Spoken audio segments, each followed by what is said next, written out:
Минерали на България. Минералното разнообразие на България е представено с колекции от действащи или отработени вече находища и естествени разкрития. Уникалните минерални находки от България са гордостта на експозицията.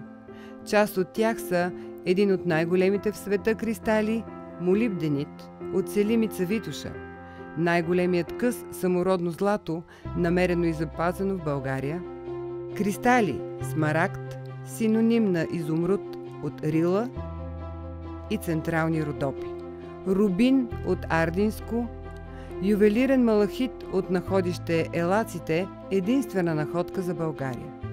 Богата е колекцията от красиви полирани ахати, понякога с причудливи картини в тях.